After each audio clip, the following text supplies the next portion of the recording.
কখনো কি এইভাবে ডিম পরোটা বানিয়ে খেয়েছেন? এতটা ফুলকো এবং নরম তুলতুলে আর এর মধ্যে এতটা লেয়ার যুক্ত হবে যে একবার কেউ বানিয়ে খাবে আবার বানাতে ইচ্ছে করবে। আসসালামু আলাইকুম বন্ধুরা, কিচেন বাঙালিয়ানা চ্যানেলে আপনাদের সবাইকে স্বাগত জানাই।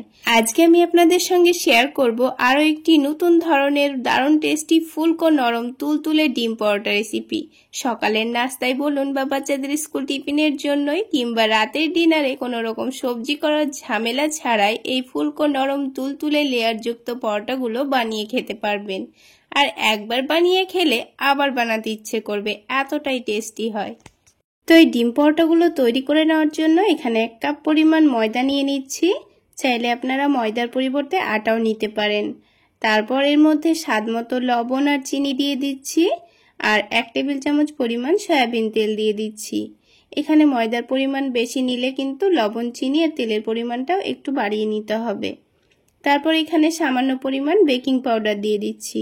এবার সব কিছু একসঙ্গে একটু ভালোভাবে মিশিয়ে নিতে হবে। তেলের সঙ্গে ময়দাটাকে একটু ভালোভাবে মিশিয়ে নিলে কিন্তু পরোটাগুলো অনেকটাই খাস্তা হবে। এবার এখানে হালকা গরম পানি নিয়েছি। হালকা গরম পানি নেওয়ারই চেষ্টা করবেন, দিয়ে ময়দাটা মেখে নিলে কিন্তু পরোটাগুলো অনেকটাই নরম তুলতুলে হয়। তো এখানে 1 কাপ পরিমাণ পানি লাগবে না, এখানে হাফ কাপ পানিতেই কিন্তু ময়দাটা মেখে নেওয়া হয়ে যাবে। আর ময়দাটা মাখার সময় পানিটা কিন্তু বারে বারে দিয়ে ময়দাটা মেখে নিতে হবে, তা না হলে একেবারে দিয়ে দিলে কিন্তু ময়দাটা অনেকটাই নরম হয়ে যাবে, তখন কিন্তু পরোটাগুলো খুব একটা ভালো হবে না। তাই বারে বারে অল্প অল্প করে পানি দিয়ে আমি ময়দাটাকে মেখে নিয়েছি। আর হাফ কাপ মতোই পানি লেগেছে, হাফ কাপ পানি কিন্তু লাগবে না। তো এখানে আমার 1 কাপ পরিমাণ ময়দার জন্য হাফ কাপ পরিমাণ পানি লেগেছে। এবার এই ময়দাটার মধ্যে যেহেতু আমি বেকিং পাউডার দিয়েছি, তাই ময়দাটা অনেকটাই হাতের মধ্যে লেগে লেগে আসবে। তো সেই জন্য আমি এখানে 1 টেবিল চামচ পরিমাণ রান্নার তেল দিয়ে দিচ্ছি। তেলটা হাতের মধ্যে নিয়ে ময়দার সঙ্গে একটু ভালোভাবে মিশিয়ে নেব, তারপর ময়দাটাকে একটু সফট করে মথে নেব। এখানে ময়দাটা আমি 4 থেকে 5 মিনিট সময় নিয়ে একটু ভালোভাবে মথে নেব, যেন ময়দাটা অনেকটাই সফট হয়ে যায়। তো ময়দাটা এখন রেস্টে রাখবো না, একটু ভালোভাবে মথে নেওয়ার পর এটাকে রেস্টে রেখে দিতে হবে। তো আবার একটু তেল নিয়ে আমি ময়দাটাকে আবার একটু ভালোভাবে মথে নিচ্ছি। তো কিছুক্ষণ মথে নেওয়ার পর ময়দাটা দেখুন আগের থেকে অনেকটাই সফট হয়ে গেছে। তো একটু সময় নিয়ে ময়দাটাকে এরকম সফট করে মথে নিতে হবে। তো এবার এই ময়দাটা থেকে আমি কয়েকটা লেচি কেটে নেব। যেহেতু আমি এখানে পরোটাগুলো একটু ছোট ছোট করে তৈরি করে নেব, তাই ছোট ছোট করে লেচিগুলো কেটে নিচ্ছি। তো আমি সবগুলো লেচি কেটে নেওয়ার পর এবার আমি ময়দাটাকে রেস্টে রাখবো। তো লেচিগুলো যে প্লেটের মধ্যে রাখবো সেই প্লেটের মধ্যে সামান্য তেল দিয়ে খুব ভালোভাবে মাখিয়ে নিচ্ছি, কারণ লেচিগুলো রাখলে তখন আবার লেগে যেতে পারে প্লেটের মধ্যে, সেজন্য অল্প করে তেল মাখিয়ে নিয়েছি। এবার এই লেচিগুলোকে একটা একটা করে এই প্লেটের মধ্যে রেখে দেব। তো এই ডোটা থেকে সবগুলো লেচি কেটে নেওয়ার পর এবার এই লেচিগুলোকে আমি 10 মিনিটের মতো রেস্টে রেখে দেব। তো লেচিগুলো তৈরি করে নেওয়ার পরেই কিন্তু এগুলোকে 10 মিনিটের জন্য রেস্টে রাখতে হবে, তাহলে কিন্তু পরোটাগুলো অনেকটাই নরম তুলতুলে হবে। তো 10 মিনিট রেস্টে রেখে দিয়ে এদিকে একটা ছোট প্লেটের মধ্যে আমি 3 টেবিল চামচ পরিমাণ কর্নফ্লাওয়ার নিয়েছি আর এখানে 4 থেকে 5 টেবিল চামচ পরিমাণ সয়াবিন তেল দিয়ে দিচ্ছি। তেলের সঙ্গে কর্নফ্লাওয়ারটাকে একটু ভালোভাবে মিশিয়ে নিতে হবে। আর যদি আপনাদের হাতের কাছে কর্নফ্লাওয়ার না থাকে তাহলে এখানে 3 টেবিল চামচ পরিমাণ ময়দা নিয়ে নেবেন।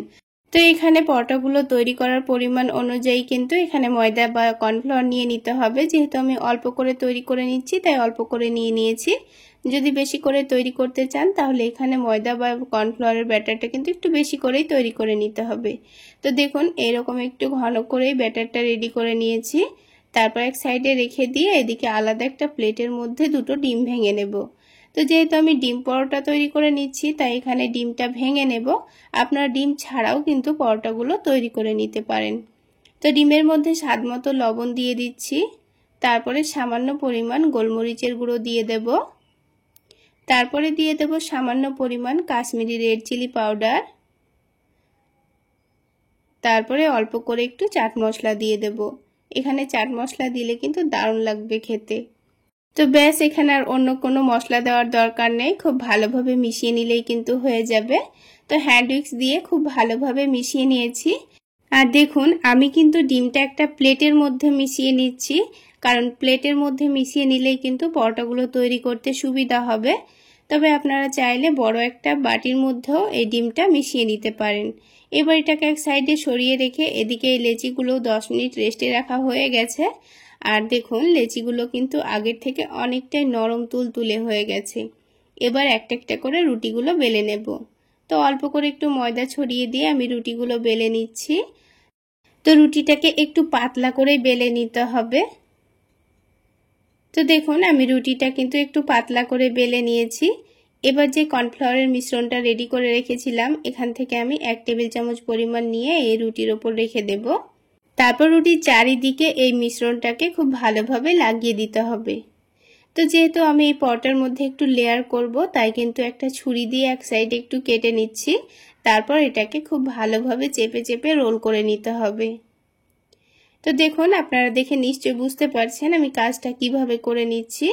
তো এক সাইডটা ধরে এইভাবে ফোল্ড করে নিলেই কিন্তু খুব সুন্দরভাবে এটাকে একটা কোণের মতো তৈরি করে নিতে হবে। তারপর একটু হাত দিয়ে চেপে চেপে ঘুরিয়ে এটাকে একটা ছোট্ট লই তৈরি করে নিতে হবে। তারপর এটাকে এখন এক সাইডে রেখে দিয়ে আবারও একটা রুটি তৈরি করে নেব। তো সবগুলো লেচি থেকে একটা একটা করে রুটি তৈরি করে নিয়ে এইভাবে আবারও লেচি তৈরি করে রেখে দিতে হবে।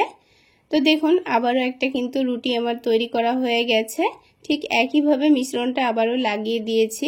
তো আপনাদের বোঝার সুবিধার জন্য আরও একটি লই তৈরি করে আমি আপনাদের দেখিয়ে দিচ্ছি। ঠিক একইভাবে ভালোভাবে মিশ্রণটা লাগিয়ে দিয়ে এক সাইড কেটে এটাকে চেপে চেপে রোল করে নিতে হবে।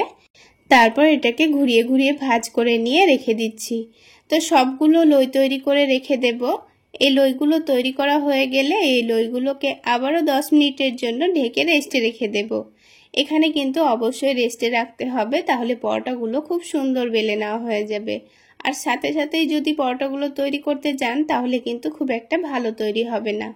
তো দেখুন লইগুলো কিন্তু 10 মিনিট রেস্টে রাখার পর অনেকটাই নরম হয়ে গেছে। আবার এটাকে এক সাইডে ঢেকে রেখে একটা করে পরোটাগুলো বেলে আপনাদের দেখিয়ে দিচ্ছি।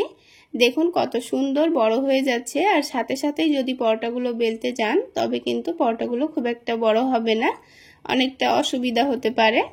তো এবার আমি আপনাদের পরোটাগুলো ভেজে দেখিয়ে দিচ্ছি। এইভাবে পরোটাগুলো তৈরি করে দেখবেন, পরোটাগুলো যেমন ফুলকো তৈরি হবে তেমন অনেকটাই নরম তুলতুলেও তৈরি হবে। তো পরোটাগুলোকে প্রথমে হালকা গরম প্যানের মধ্যে উল্টে পাল্টে হালকা লালচে করে সেঁকে নেব। তো হালকা লালচে করে সেঁকে নেওয়া হয়ে গেছে। দেখুন দুই দিকটা উল্টে পাল্টে একটু লালচে করে সেঁকে নিয়েছি। এবার এই পরোটাটাকে উঠিয়ে এক সাইডে রেখে দেব। তারপর প্যানের মধ্যে সামান্য পরিমাণ তেল দিয়ে দেব। তারপর যে ডিমের মিশ্রণটা আমি রেডি করে রেখেছিলাম এই ডিমের মিশ্রণের মধ্যে পরোটাটাকে ভালোভাবে ডুবিয়ে নেব। তো প্লেটের মধ্যে ডিমের মিশ্রণটা রেডি করে নেওয়ার জন্য দেখুন খুব সুন্দরভাবে কিন্তু পরোটাটা মিশিয়ে নেওয়া হয়ে যাচ্ছে ডিমের সঙ্গে। এবার এই তেলের মধ্যে ছেড়ে দেব। আর তেলটা এখানে হালকা গরম করে নিয়ে পরোটাটা ছেড়ে দিতে হবে। আর একটু চেপে চেপে একটু সময় নিয়ে পরোটাটা ভাজলেই দেখবেন আস্তে আস্তে খুব সুন্দরভাবে ফুলতে শুরু করেছে।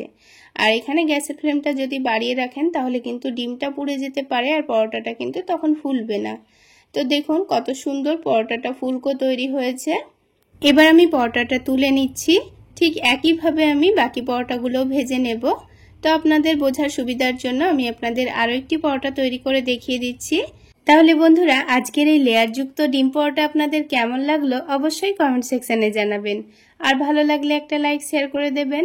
আর আমার এই সহজ রেসিপিগুলো যদি ইউটিউব চ্যানেল থেকে দেখে থাকেন চ্যানেলটি সাবস্ক্রাইব করে দেবেন। আর ফেসবুক পেজ থেকে দেখে থাকলে পেজটি ফলো করে দেবেন।